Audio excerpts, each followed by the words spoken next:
What's up, y'all? I am back for another video.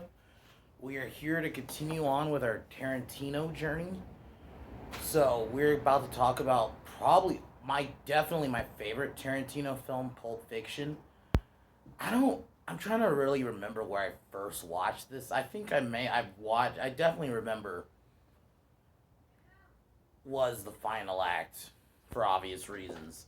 But dude, this is one of the greatest movies ever made. And the whole this movie jumps around because it's at different points in time, but they do a good job of doing it in a way where it makes sense and you know where you are in the film. And the crazy thing about this film is it's not like some crazy action story. It's very much it's all dialogue. Like there's a couple like really when I mean a couple like two like kind of actiony, but then it's when I mean actiony very small. Like you get the scene in the end with Butch and Marcellus at the with the rapist guys. Then the shootout at the apartment, and then that's it. And it's not even a shootout; it's really them shooting at somebody. It's largely a dialogue heavy film, and a lot of great dialogue in this film. And the actors, obviously, Sam Jackson, John Travolta, which this movie revitalized his career. You have Bruce Willis. You have Ving Rhames as Marcellus. Uma Thurman, who's on the cover, who I think did a really good job, even though she's like a smaller role. Even Harvey Keitel in More in the End when he's the wolf, I thought he did a really good job. Like almost everybody did a good job in this movie. That apartment scene is one of my favorite scenes in film history.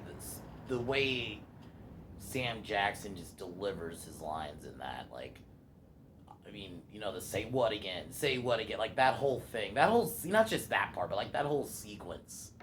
I mean, even the beginning of the film, which I'm gonna get to, where they talk, um, where Vincent and Jules are talking, it's so good. One of the greatest films ever made, in my opinion, one of the most quotable films ever made. And there's a certain line I'm not gonna say obviously for obvious reasons, but in my opinion, Tarantino's best film, and I'm happy we're finally talking about this in a video. Tomorrow, I'm gonna be doing a top 10 probably favorite films of 2021, and I'll do a Mantles video. So I'm probably gonna try to do 2 videos tomorrow. So, but yeah, man, this film is easily a 10 out of 10. Sorry, we'll give you my rating from the jump,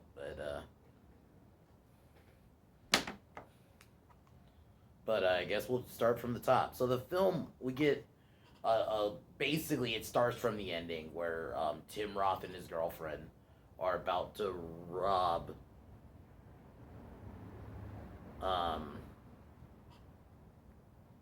they're about to rob a restaurant, and I think Tim Roth, even who was you might recognize from Reservoir Dogs, did a really good job in this, even though his role in this movie is way smaller. Like he's not a main character. He's in this scene, and then when we get to the ending or the final act, really. But him and his girlfriend are talking about robbing.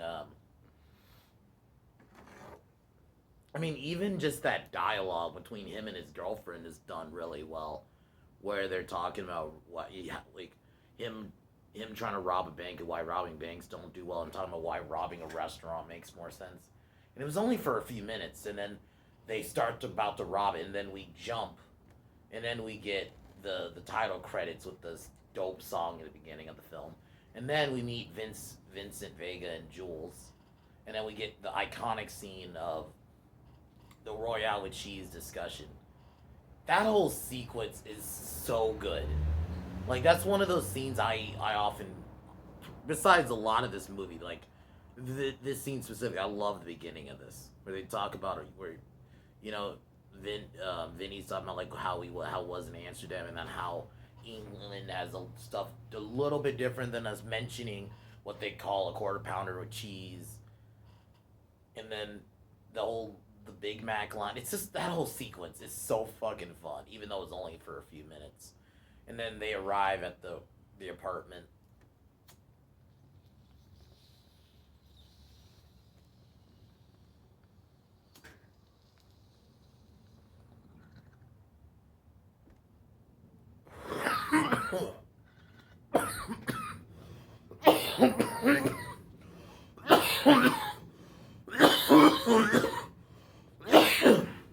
Then we get a bit of dialogue about how Vincent mentions he's gonna go on a date with Marcellus's wife Mia, played by played by Uma Thurman, talking about like what Marcellus Wallace did to the one guy that messed with his wife. That little bit of dialogue when Vinny and Jules are just walking to the apartment is so good. Like every bit of dialogue in this movie is really good. Like it's very important. And then now we come to my opinion, my favorite scene in just film history. Not my favorite, but like up there though.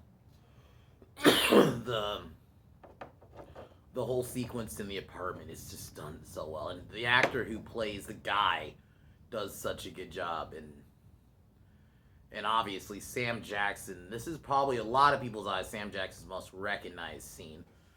You know, you're smart. Like, just so many good lines. You're smart, motherfucker. That's right. I love that line.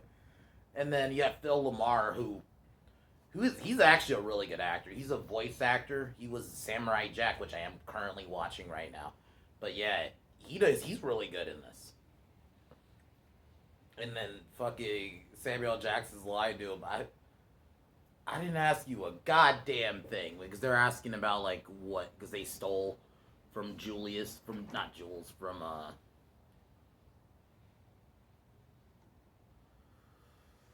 because they were looking for a briefcase for Marcellus, which they find, which is basically a MacGuffin. A lot of people have theorized it's Marcellus's soul, but they don't tell you what it is, and I really think they do a good job of making you wonder what it is. And I'm happy Quentin didn't reveal it, because it probably would have been not a great reveal. So then he kills the one guy, and then just the line from Sam Jackson. Oh, I'm sorry, did I break your concentration? So good. And then this is where we get the iconic "Say what again?" And what does Marcellus Wallace look like? And the guy's like, "What?" And we get to "Say what again?" It's so fucking hilarious, man. I fucking love that whole scene. And so they kill Brett, and then this is where we cut to. And they kind of title. It's not chapter, but you could tell what part of the movie. We're now at Vincent Vega and Mia Wallace, so this is where the date's about to happen. So, Vinny goes to a heroin dealer and buys some drugs really quick. Pretty funny little scene. There is a lot of N-bombs dropped in this movie. Not a lot, obviously. Not as much as like Django, but I don't mind it. I fucking love it. I don't fucking care. So, after that, he shoots up. But then we get a scene at this is where we meet Marcellus. We don't see his face, but you can tell it's Ving Rhames. And he's telling Bruce Willis's character, Butch, that he's going to take the fall and he's getting paid for it. And this is where you got Al Green playing in the background. That is, whenever I hear that song, I just think of this scene. So that's a pretty good scene, and you can tell there's a little bit of beef between Dutch and Vinny. Then Vincent goes out with Mia Wallace. This is where we're introduced to her.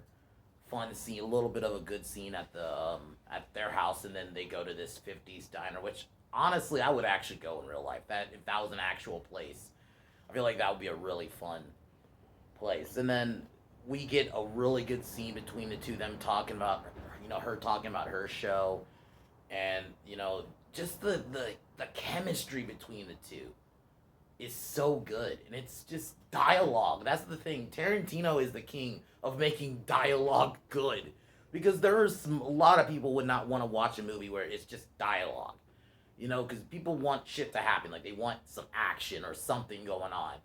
But no, Tarantino knows how to make it not boring as fuck and make all the dialogue so good. And then Mia and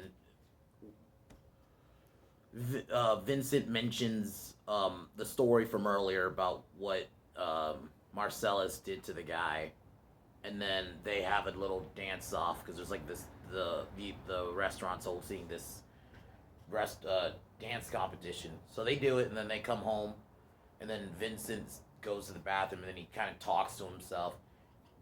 Fucking John Travolta is so great in this movie. Honestly, my favorite John Travolta movie, probably. I mean, I actually really like him in the Punisher movie as the bad guy, but I fucking love him in this. He's so good. He's so quotable. Um, and Mia Wallace is shooting up outside, but she ends up ODing, and Vincent has to take her to the dealer's house, and then we get that scene there, and the dealer gives her like this adrenaline shot, which wakes her up, and then he drops me off at her house, and she tells the joke that was mentioned earlier, which it's not really a funny joke, but it's done in a way where it's kind of funny just because of the situation.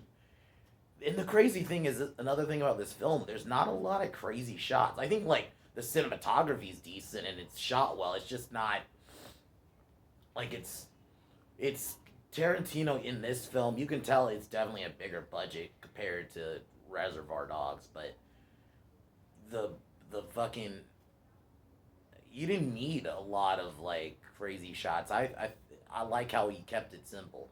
So then now we're pretty much to the.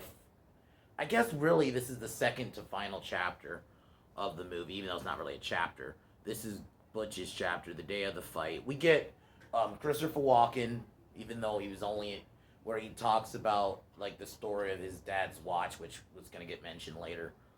And how he's stuck. That whole scene is fucking hilarious. But then Butch wakes up. He ends up killing the fighter in the fight and runs off with the money. And then we get this nice little scene with him in some taxi with this taxi lady, and they actually have some nice little banter between the two. And then he gets home, and this is where we meet his Dutch's woman. Butch, not Dutch. Sorry, I got confused with Predator. Butch comes home. We meet his girlfriend, and then the very next day,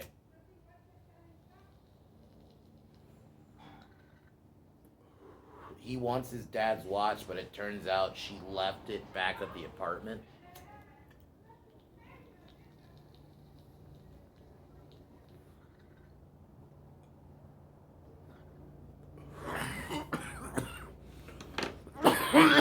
so, so Butch goes back to the apartment. This is where he notices an Uzi, and it turns out it's Vincent's Uzi, and he kills Vincent. I actually really thought this scene was really done well. And then he gets back in his car after getting his watch, and then Marcellus notices him, and then there's a crash, and then Butch is running off, and Marcellus is chasing him. Marcellus ends up shooting someone by accident and chases him into Zed's pawn shop, and then they fight, and then Zed gets the shotgun and knocks them both out. And this, I'll admit, I love this film, but this part of the film is fucking weird. Every time I feel uneasy every time I watch this scene. So, Marcellus and Butch are both tied up, and then we meet Zed and some other guy, and it turns out, and they bring out, this is where we get the iconic bring out the gimp, and then they pick Marcellus and they basically fucking rape him. It is a weird scene. Butch breaks out. Initially, he's about to, run out, but then he decides to help Marcellus, and that's a good character moment. And he didn't have to, considering Marcellus tried to kill him, but it's just the right thing to do. So he ends up getting a sword, kills Zed, and then this is where we get, my God, this dialogue here.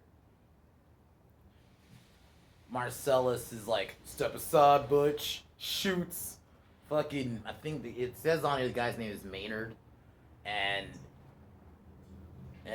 obviously shoots him in the nuts, and the guy's like screaming, and then fucking Marcellus, because Butch is asking like, "Are you okay?" And fucking Marcellus like, "I'm pretty fucking far from okay." And then what he says in the end, he goes on his diatribe about bringing his homies, and then you get this like fucking really cold line: "We gonna get medieval on your ass." It's like, oh man. Ving Rhames had some nice one-liners too, and then Butch asks, "Are they cool?" And then basically they're cool, but Butch has to leave the city. And then, you know, Marcellus threatens if you come back, you'll be gone. And then Butch leaves off with his girlfriend on Zed's bike, and then that's it for Butch's story. Now we're back to Vinny, um, and Jules back at the apartment, but there's a different perspective, which I loved. I love that we see this guy hiding in the bathroom. He comes out and tries to shoot them, but he misses it. He gets shot, and then we get a nice scene of banter between Jules and Vincent. Had some of the best banter in the movie, man. Even though I kind of wanted a bit more from them, but I really like the scenes they're in. They're fucking golden. Talking about like Jules is like, why aren't you acknowledging this is a fucking miracle? They take Phil Lamar's character, then they go in the car, and then they're talking about it again, and then Vincent turns around and then asks him, but he accidentally shoots him, and then and then Jules has to call his friend, and then his friend turns out to be Jimmy, played by Quentin Tarantino. And this scene the scene in the fucking bathroom when they're wiping the blood off each other is fucking hilarious. The chemistry between the two was so fucking good. But then this is where we meet Jimmy, which is Tarantino, and this is where we get initially Jules is playing it off like, oh, the coffee's good, but then Jimmy brings up, my house is not dead end word storage. He says it a couple of times. I'm not gonna lie, I fucking laughed. It was either the way he delivered it, but then he mentions that he's gonna get divorced, so he got to do it quick. And this is where we bring in the Wolf character played by Harvey Keitel. Did a really good job for the small little role he's in, telling them what to do. And then Vinny and Vincent and Jules having to clean blood and then having to put on these really bad clothes. It's pretty funny. And then, so they get rid of the evidence. And then now, we're pretty much now back to the ending of the film where Vinny and Vincent, I keep saying Vinny, but Vincent and Jules are at the restaurant eating. And then this is where the robbery happens because Vincent goes to the bathroom.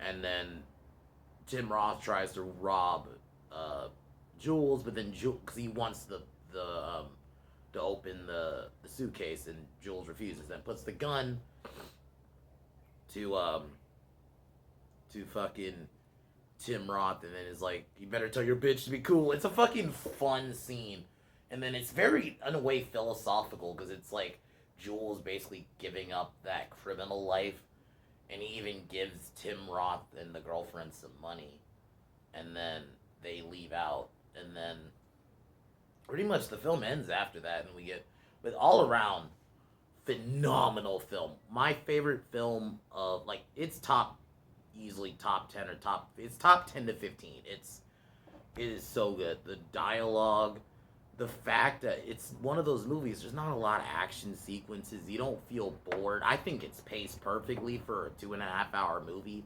that jumps around and you're at different points in time, but they do a good job of making you know where you are in the film.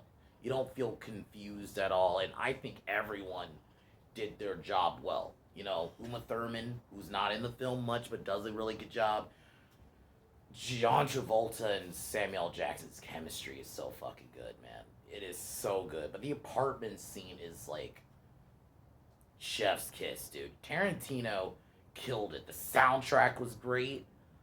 It's a very simple movie. Not like, it's crazy. Like a movie like this is one of my favorite movies. It's not a lot of action. It's not a crazy action flick. It's not a horror film or sci-fi. It's just a simple movie about just dialogue. Really, it's just dialogue. There's not like a main plot, but he does it in a way where you don't feel confused. You know where you are. And just everyone did their job. I think Bruce Willis does a good job, and Marcellus Wallace, even though, yeah, that scene is uncomfortable to watch, is a really good scene too. just all around phenomenal film. Easily 10 out of 10. Yeah.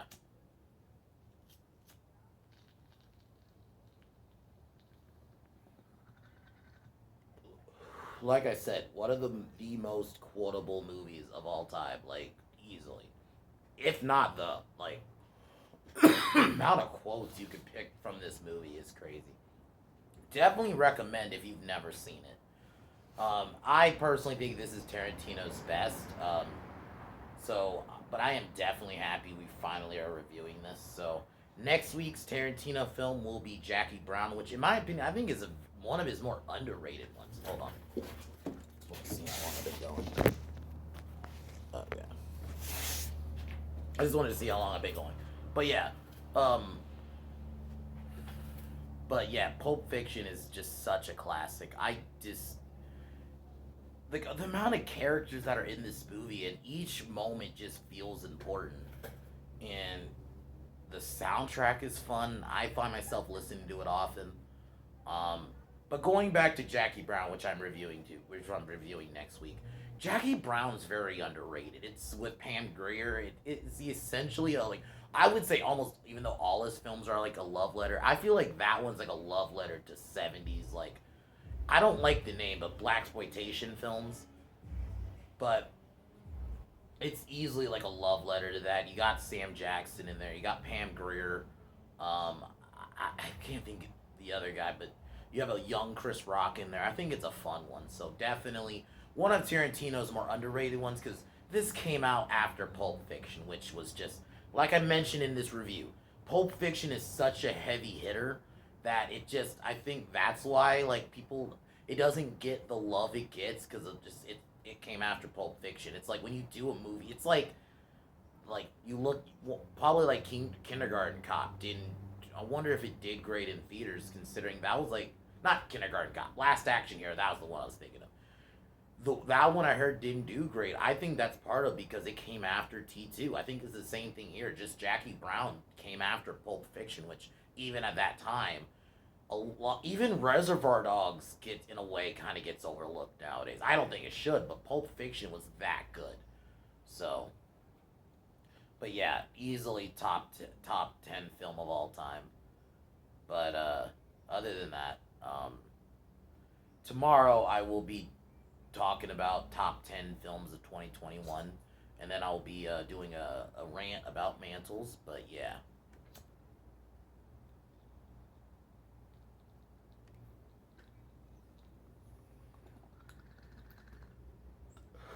But other than that, fuck Warner Brothers, fuck Disney, fuck LeBitch James, fuck Colin Kaepernick, and fuck Seth Rogen, and of course, fuck the Biden administration.